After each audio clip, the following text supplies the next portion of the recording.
بسم الله الرحمن الرحيم.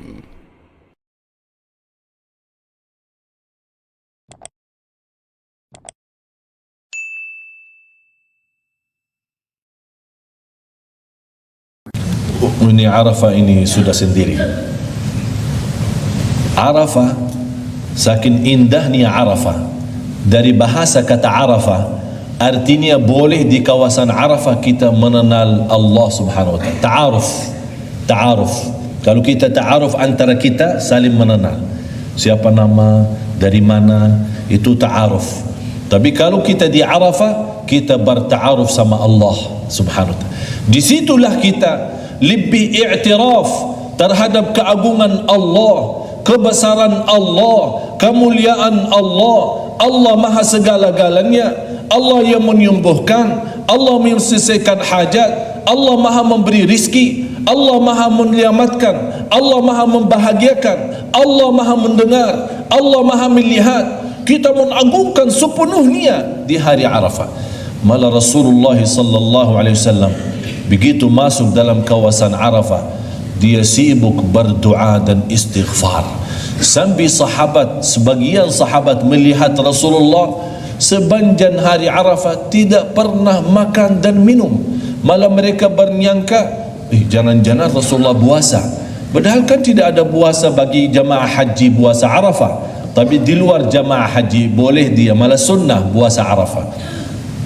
Tapi begitu Rasulullah mendekati maghrib, Rasulullah sendiri ambil air dan kemudian minum, supaya Rasulullah tunjukkan kepada sahabat, saya bukan berpuasa, tapi saya memanfaatkan hari Arafah untuk bermunajat, memohon kepada Allah. Itulah Rasulullah yang sudah diampuni Allah. Inna fatahna laka fathan mubina liyaghfira laka Allahu ma taqaddama min dhanbika wa ma ta'akhkhar. Sudah diampuni segalanya, sudah dicintai Allah, malah menjadikan orang-orang yang terbahagia di akhirat, dan dia memberikan syafaat kepada seluruh umat dan seluruh manusia yang namanya asy-syafa'atul 'uzma, syafaat yang agung. Tapi begitu datang hari Arafah, dia benar-benar berdoa dan tidak sibuk berkata-kata atau sibuk urusan-urusan lain. Jangan kita orang, ini mana Darussalam tidak sediakan nasi mandi, katanya di Arafah bagi nasi mandi. Mana kita urus nasi mandi? Apa adanya kita makan. Tidak ada makan, kita minum. Tidak ada minum, doa saja. Sudah tidak sibuk mencari makan dan minum. Kita punya telepon bimbing itu off, mati. Kalau boleh kuburkan sekalian, biar tidak ganggu kita di hari Arafah. Jangan ganggu saya, sudah tutup, mati. Sibuk terus. Jangan kita masih di hari Arafah masih bagi SMS, masih bagi WhatsApp, masih bagi Facebook, masih tanya saham-saham sana sini. Ini rumah saya sudah laku belum? Yang belum laku haji mabrur. Jangan berfikir rumah, jangan fikir urusan anak. Semua, walaupun anak kita lagi pelayar, lagi jauh dari kita, di hari Arafah jangan kita fikirkan anak, tapi kita fikirkan Allah yang maha urus anak kita. Kita fikirkan Allah yang maha melayani anak kita. Itulah yang kita isi, supaya kita benar-benar keluar dari Arafah dan kembali lagi Muzdalifah dan kembali lagi tawaf ifadah. Kita sudah masuk kembali lagi ke rumah Allah lagi, dalam keadaan semua hajat kita bertumbah dan semua hajat kita sudah memohon kepada Allah subhanahu. Itulah keindahan Arafah. Kenapa habis Arafah ada tawaf ifadah? Kawasan Arafah sama Ka'bah. Ka'bah itu dalam kawasan tanah suci yang disebut tanah haram. Ada batas, sekeliling tanah suci ada batas. Di luar batas ada Arafah. Berarti Arafah termasuk bukan di kawasan suci atau di kawasan haram.